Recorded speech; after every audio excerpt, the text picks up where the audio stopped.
Warahmatullahi wabarakatuh.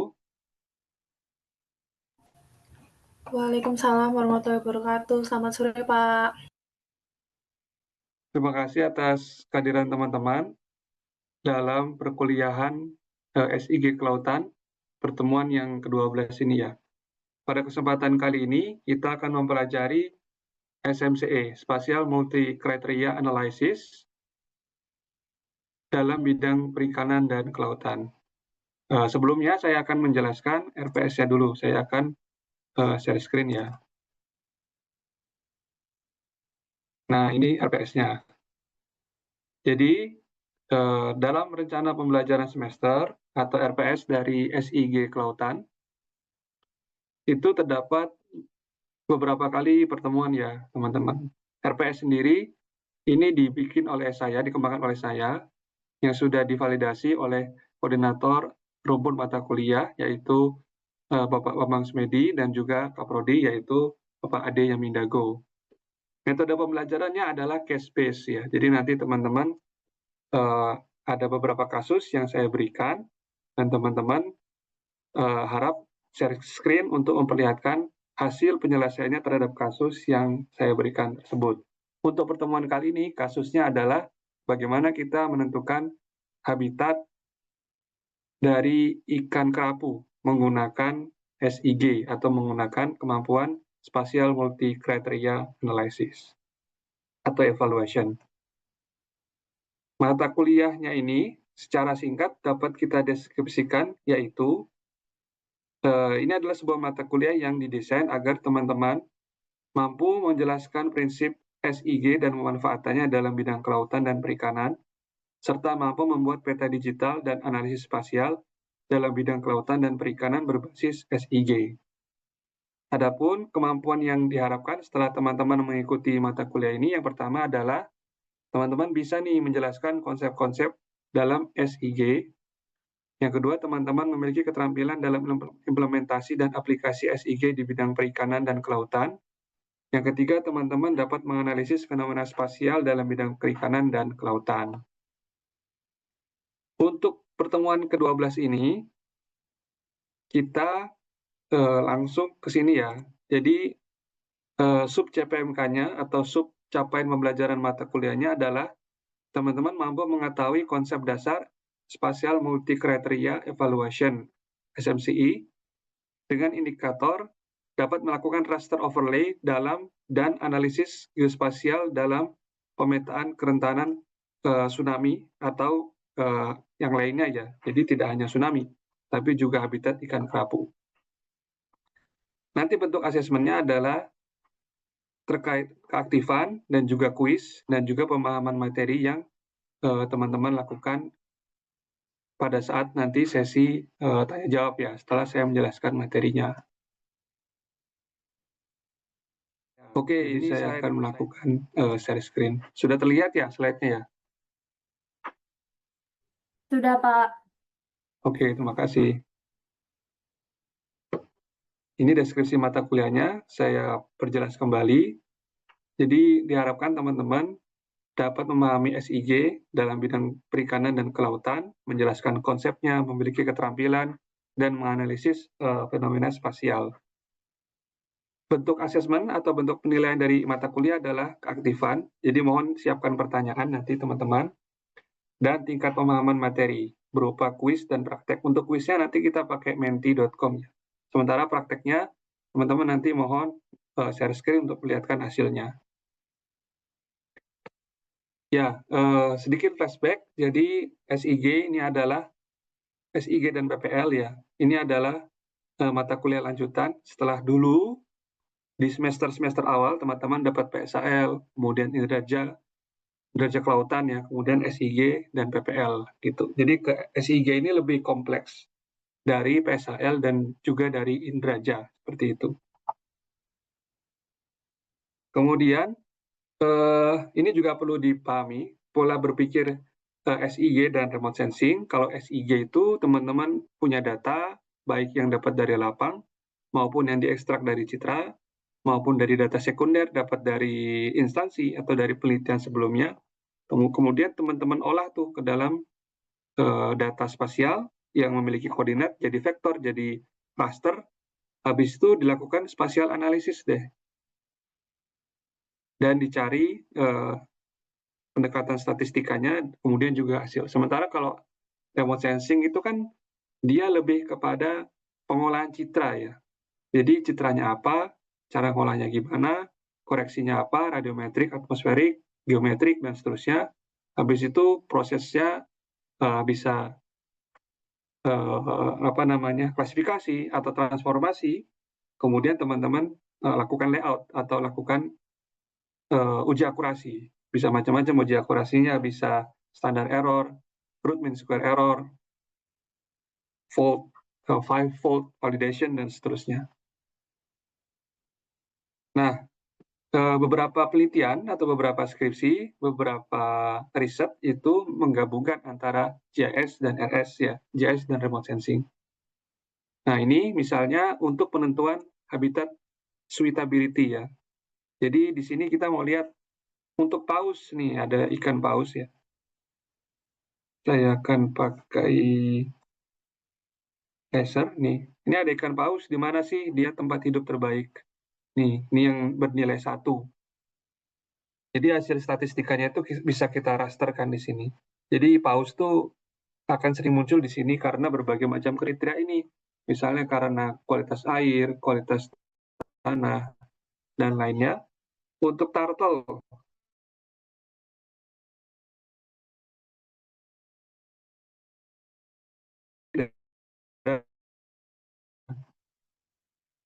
kemudian kalau penyu yang lainnya, spesies lainnya, ternyata dia tidak terlalu mendominasi di perairan ini. Itu. Nah, secara umum, overall, gambarannya seperti ini. Ya. Jadi ini ada footprint, kemunculan spesiesnya, itu teman-teman cari korelasinya dengan parameter-parameter kualitas perairan, misalnya seperti itu, dan itu di-match-kan supaya kita bisa tahu spesies ini lebih sering muncul di sini atau di kondisi yang demikian. Begitu. Itu untuk memprediksi. Nah, nanti kalau misalnya terjadi perubahan terhadap kualitas lingkungan tadi, misalnya karena ada climate change ya, atau karena ada peningkatan suhu perairan, otomatis kan si spesies ini nggak mau ke situ ya, karena itu bukan tempat yang cocok buat dia. Itu. Nanti dia akan berubah tuh. Warna-warna rasternya ini menandakan si spesies tadi tidak mau ke sana, dan itulah yang kita analisis ya. Bisa analisisnya bisa temporal atau multitemporal atau single time ya. Pada satu waktu atau beberapa waktu. Misalnya dulu nih si paus nih ada kemunculannya dekat pulau ini, tapi kok kemudian sekarang dia bergeser ke pulau sini gitu. Apakah karena di sana ada perbedaan kualitas perairan, misalnya di sini lebih banyak sedimennya atau lainnya. Nah, itulah yang kita pelajari sebenarnya di dunia riset itu, mencari tahu bagaimana alam ini bekerja dengan pendekatan-pendekatan pemilihan variabel yang kita rasa tepat. Begitu. Ini berlaku di semuanya ya, baik di paus maupun di uh, uh, spesies lainnya kayak mangrove atau seagrass dan lainnya, itu semuanya seperti itu, mencari hubungan X dan Y. Nah, GIS itu sendiri bisa disingkat sebagai GI, Geographic Information System, atau Science atau Study. Dia mencakup banyak hal, ada di bidang engineering, ada di bidang landscape arsitektur, tapi pada kesempatan kali ini kita mempelajarinya di bidang kelautan. Makanya pada saat teman-teman ngolah data itu, kok kayaknya aku nggak belajar kelautan ya, malah belajar coding dan seterusnya. Menggunakan software-software R, Python, karena memang alatnya ini adalah alat dari berbagai macam bidang ilmu, lintas ilmu, gitu. Jadi nggak bisa, kompleksitas permasalahan yang ada di dunia nyata itu nggak bisa diselesaikan dari satu bidang ilmu aja, tapi kita harus memiliki keahlian. Nah, keahlian kita itu biasanya spesifik. Misalnya di bidang kelautan, perikanan, gitu. Oke. Nah, ini cara berpikir dari spatial modeling ya. Ada yang top down, ada yang bottom up. Ada yang berawal dari teori dulu, habis itu hipotesis, habis itu pengamatan, baru konfirmasi menggunakan pendekatan statistik tadi. Ada yang dari bawah nih, seperti tadi ya. Misalnya kita mengamati, kok sekarang di perairan itu udah jarang ditemukan paus misalnya. Misalnya teman-teman ke Pantai Lovina ya di Bali gitu, katanya ada bisa ngelihat paus gitu. Tapi kok sekarang nggak ditemukan. Nah, apakah mungkin karena ada perubahan kualitas perairan di sana atau ada apa? Itu dari observasi, kemudian menemukan pola, kemudian membuat hipotesis, terjadilah teori. Itu teorinya adalah kalau perairannya itu naik sekian derajat suhunya, nanti si hewan atau si spesies tadi nggak mau datang. Nah, itu teorinya seperti itu. Dan itulah yang dipelajari, itulah sumbangsih kalian terhadap ilmu pengetahuan. Gitu ya. Nah, kedepannya JS itu ngapain? Ya, nggak cuma pakai software yang jadi ya, jadi pakai machine learning, deep learning, computer vision, dan seterusnya. Begitu. Jadi mau tidak mau agar eh, kita masih bisa bersaing di dunia kerja nanti, kita harus stay hungry, stay foolish ya, tetap lapar dan tetap merasa bodoh gitu. Jadi jangan puas dengan apa yang sudah dicapai sekarang. Boleh disyukuri dan harus wajib disyukuri, tapi kemudian jangan pernah berhenti untuk tetap terbuka terhadap pengetahuan baru. Nah, ini ada banyak macamnya analisis di GIS, ada 1 klasifikasi, 2 overlay, 3 network analysis, 4 3 dimensi, interpolasi, buffer, density mapping, and many more. Nah, untuk pertemuan kali ini kita belajar overlay saja ya. Nah, overlay ada banyak, kira-kira seperti ini, ada beberapa kriteria, habis itu kita jadikan satu, sehingga muncullah satu peta baru. Overlay teknik adalah salah satunya adalah kualitatif ya. Kualitatif ini misalnya kalian bikin peta land use ya, kan kalian tidak bisa nih membedakan apakah hutan lahan kering, hutan itu lebih bagus daripada perumahan, perumahan lebih bagus dari sawah, sawah lebih bagus daripada sungai, kan nggak bisa. Jadi ini tidak ada kelas yang lebih tinggi atau lebih rendah, semuanya rata sama. Itulah kualitatif. Kalau yang kuantitatif, nah ini setiap data, elevasi, kemiringan, arah hadap lereng itu kita kasih bobot ya. Jadi kalau teman-teman misalnya penelitian eh, apa tadi sampaikan teman-teman ya, ENSO misalnya ya, untuk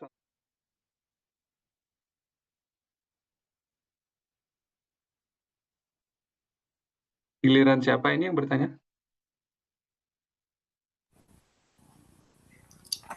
Permisi, permisi Pak, boleh Oh saya iya, terlebih dahulu?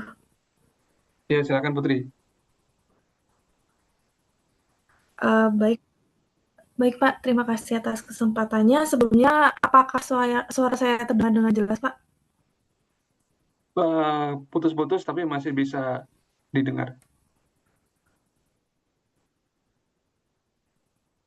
Oh, ya Pak. Mungkin saya izin bertanya Pak, mengenai SMCI sendiri itu untuk penerapan di lapangan sendiri itu, biasanya, kesulitan atau tantangan apa yang paling sering dihadapi pada saat penyusunan, parameter ataupun, penggunaan bobot dalam SMCE terutama di wilayah pesisir, Pak? Mungkin dari saya, segitu. Baik, terima kasih atas pertanyaannya Putri. Jadi SMCI itu yang paling berat di awal adalah penentuan parameter. Ya, kalau kita sudah memiliki passion, memiliki keinginan, mau meneliti habitat atau spesies tertentu, maka kita harus baca banyak literatur atau kita menetapkan beberapa jurnal tertentu yang menyatakan bahwa misalnya kita penelitian mangrove, seagrass, atau tadi kerapu ya, kira aja yang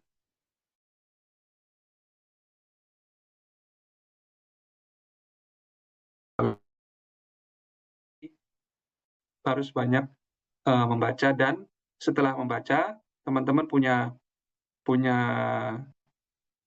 apa namanya, kesempatan untuk memvalidasi apa yang kalian temukan itu kepada dosen pembimbing. Misalnya kepada dosen pembimbing disampaikan, Bapak Ibu saya sudah menemukan parameternya A, B, C, D, E gitu. A, B aja, B, C, atau D, E, dan seterusnya. Gitu. Jadi di awal memang sangat krusial untuk menentukan parameter. Kalau enggak nanti hasilnya malah kurang baik. Demikian Putri.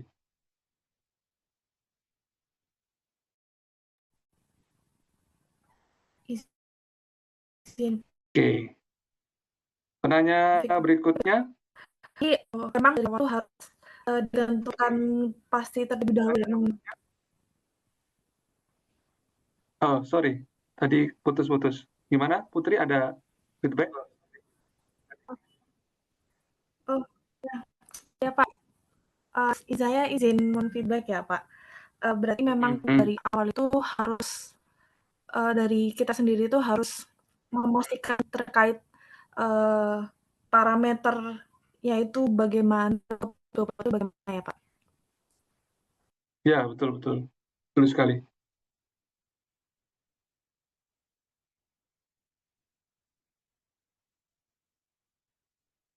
Oke. Lanjut ke penanya berikutnya. Penanya kedua, Ciara ya. Ya, Pak. Oke, Saya Ciara. izin bertanya ya, Pak. Kan Ya, SMC itu kan eh, kayak layering dari beberapa parameter gitu, Pak. Nah, betul. dari data data beberapa parameter itu kan biasanya ada yang resolusinya berbeda. Nah, itu apakah akan Oke. berpengaruh kepada hasilnya gitu, Pak? Bagus sekali pertanyaannya ini. Iya, eh, semakin detail resolusi, pasti akan semakin detail data yang dihasilkan atau yang bisa diekstrak ya. Dan sebenarnya Oke, bisa dijelaskan pekerjaannya, Janica? baik. Jadi kan di sini untuk case-nya itu kita kan sedang melakukan eh, analisis untuk kesesuaian budidaya kerapu ya Pak. Jadi di sini kita pakai citranya itu Landsat 8 di mana ada Hmm. beberapa parameter yang digunakan. Yang pertama itu di sini ada kita pakai bathymetry, lalu ada klorofil A, ada SPL, dan juga ada TSM. Lalu Hmm. dari tiap parameter itu kita lakukan pembobotan di mana untuk menyesuaikan mana yang eh, paling cocok untuk budidaya kerapu itu sendiri. Lalu untuk Landsat 8 sendiri yang digunakan tuh di sini ada banner, swir, merah dan juga hijau. Lalu nanti hasilnya itu berupa visualisasi peta di mana Hmm.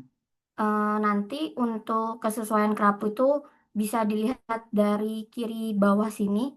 Untuk yang hijau itu sangat sesuai, terus kuning sesuai, oranye cukup sesuai, dan yang merah itu tidak sesuai. Mungkin dari saya itu sih Pak. Oke, Cukup. Lalu wilayahnya di mana ini? untuk perairannya ada di perairan Selat Makassar, Selat Makassar ya, Makassar. Selat Makassar Iya. ya. Iya. Oke, itu sepertinya merah semua, tidak ada yang sesuai berarti ya untuk kerapu ya. Mungkin ya Pak, secara visualisasi. Oke, Saya iya, saya iya, iya. belum lihat lebih lanjut sih Pak Ya, ini hasilnya. kembali tadi ke pertanyaannya Putri ya. Ini pentingnya parameter. Jadi siapa tahu dari 4 parameter ini dianggap tidak sesuai. Tapi ketika kita coba parameter lain, ditambah atau dikurangi, bahkan itu mungkin ada yang sangat sesuai areanya. Gitu, jadi amat sangat menentukan pemilihan parameter. Suatu kalimat atau suatu kata tertentu akan semakin besar ukurannya di layar kita.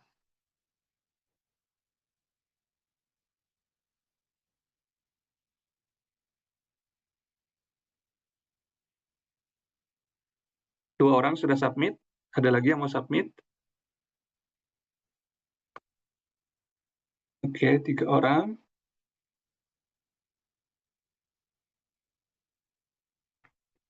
4.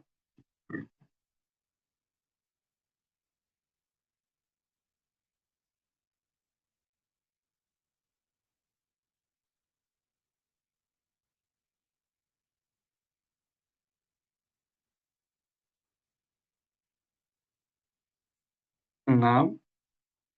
Kita tunggu sampai 9 deh. Setengahnya ya, dari 18, 7. Dicoba submit beberapa kali ya.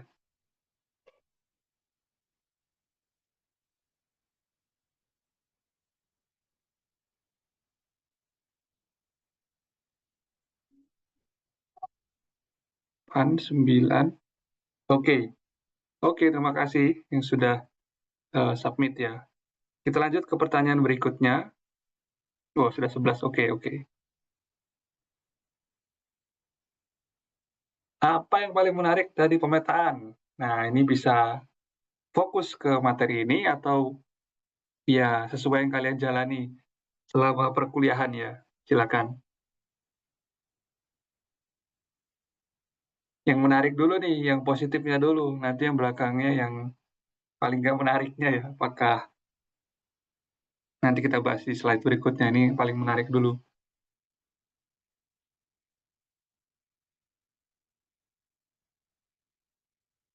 Oh, cukup panjang nih kalimatnya. Mengetahui hingga memberikan satu peristiwa ataupun objek. Oke. Mungkin dapat mengukur atau dapat memprediksi ya, meramal, tapi bukan peramal.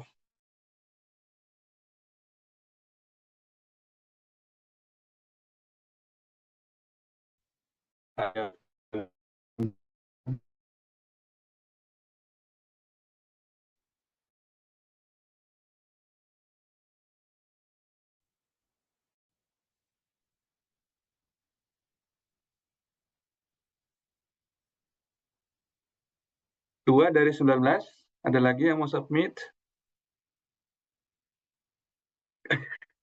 Yang menarik adalah saat melalui trial error yang membuat tertantang sekali untuk bisa berhasil. Wah, ini semangat ya berarti dia.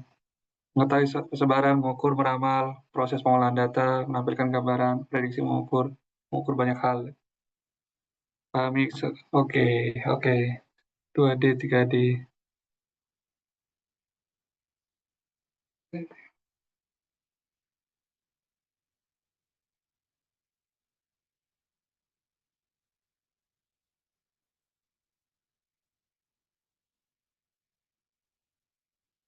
Otak-atik software baru. Ya, oke.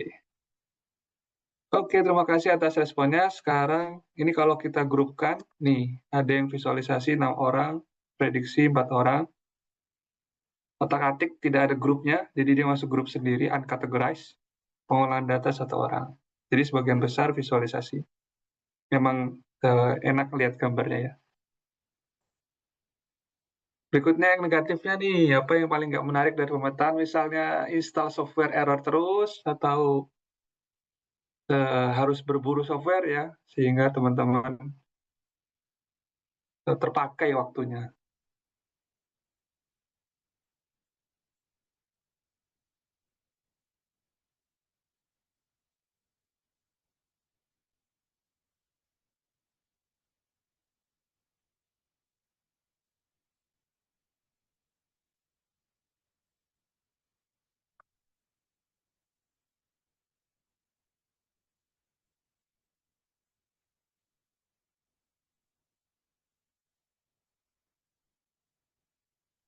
Oke, ditunggu responnya.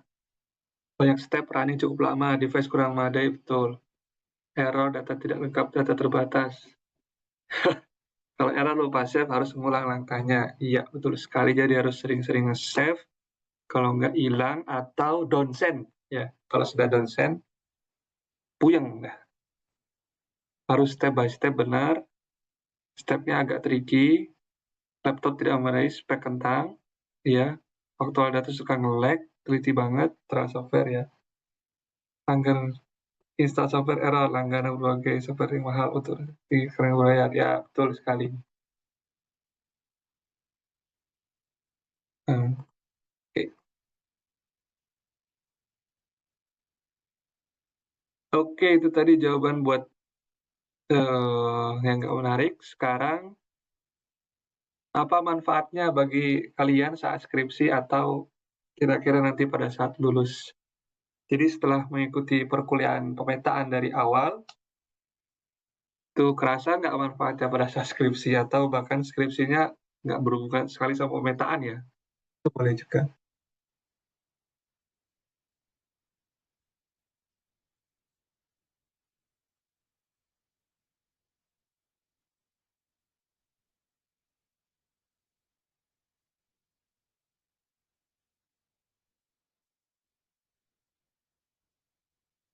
Bantu all that saat skripsi, ya cari loker, ya di LinkedIn banyak tuh cari yang bisa ini itu software pemetaan ya.